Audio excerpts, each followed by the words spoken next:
Halo semua, tahukah kalian apa itu PAK? Penyakit akibat kerja atau PAK adalah penyakit yang disebabkan oleh pekerjaan dan/atau lingkungan kerja. Penyakit ini umumnya timbul setelah paparan durasi dalam jangka waktu yang lama setelah terpajan bahaya potensial. Terdapat 4 jenis penyakit akibat kerja. Pertama, penyakit yang disebabkan pajanan faktor yang timbul dari aktivitas pekerjaan, diantaranya faktor kimia meliputi 39 jenis faktor kimia, kemudian faktor fisika yang meliputi 7 jenis faktor fisika. Ketiga yaitu faktor biologi dan penyakit infeksi atau parasit yang terdapat 9 jenis faktor. Kedua, penyakit berdasarkan sistem target organ diantaranya penyakit saluran pernafasan, penyakit kulit, gangguan otot dan kerangka, dan gangguan mental dan perilaku. Ketiga, penyakit kanker akibat kerja yang disebabkan oleh 8 zat berikut.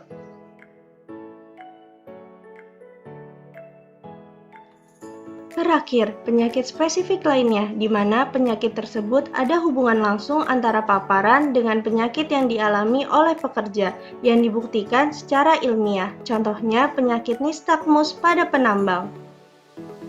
Siapa yang berhak mendiagnosis PAK? Dokter atau dokter spesialis yang berkompeten di bidang kesehatan kerja. Di antaranya adalah dokter spesialis okupasi atau spesialis berkompeten kesehatan kerja, dokter terlatih PAK, dan dokter dengan lulusan SKDI 2012. Penegakan diagnosis PAK dilakukan menggunakan 7 langkah diagnosis, diantaranya 1. Penegakan diagnosis klinis dengan anamnesa, pemeriksaan fisik, dan penunjang atau khusus apabila diperlukan. Kedua, penentuan pajanan yang dialami pekerja di tempat kerja meliputi proses kerja, termasuk pajanan, periode waktu, bahan, cara kerja, APD yang digunakan, serta ditunjang dengan riwayat perusahaan dan telaah pustaka. Ketiga, penentuan hubungan antara pajanan dengan diagnosis klinis dapat mengacu pada referensi ILO Occupational Diseases dan 21+1 konsensus PAK berdasarkan ICD Occupational Health. Keempat, penentuan besarnya pajanan mencakup jumlah jam terpajan, besarnya pajanan, masa kerja, dan APD yang digunakan. Data ini didukung dengan catatan perusahaan dan hasil biomonitoring. Kelima, penentuan faktor individu yang berperan seperti usia, jenis kelamin, kebiasaan, status gizi, riwayat penyakit atau genetik, dan penyakit penyerta. Langkah ini dapat menjadi perancu yang perlu dilakukan secara hati-hati. Keenam, penentuan faktor lain di luar tempat kerja seperti lingkungan rumah yang terdapat pajanan yang sama dengan tempat kerja atau melakukan kegiatan dengan pajanan yang sama. Ketujuh, selanjutnya adalah penentuan diagnosis PAK dengan kategori penetapan, yaitu penyakit akibat kerja yang spesifik pada jenis pekerjaan tertentu dan dugaan penyakit akibat kerja, dengan perbedaan masing-masing kategori sebagai berikut.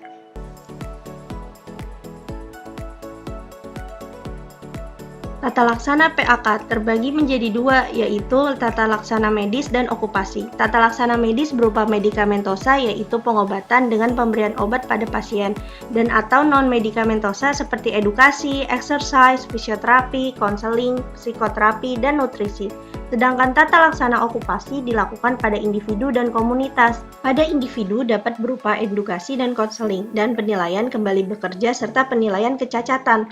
Tata laksana okupasi pada komunitas dapat dilakukan dengan upaya pencegahan dan penemuan dini PAK pada pekerja lain yang sejenis.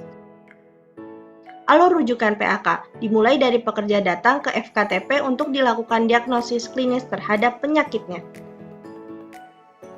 Apabila terindikasi penyakit disebabkan oleh pekerjaannya dan lingkungan kerja, maka dilakukan 7 langkah diagnosis PAK.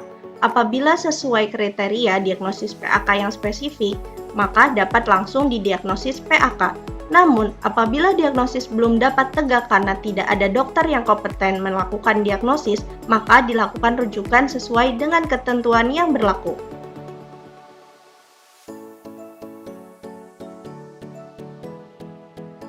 Surveillance PAK. Setiap dokter yang melayani kasus PAK wajib melakukan pencatatan status medis dalam rekam medis.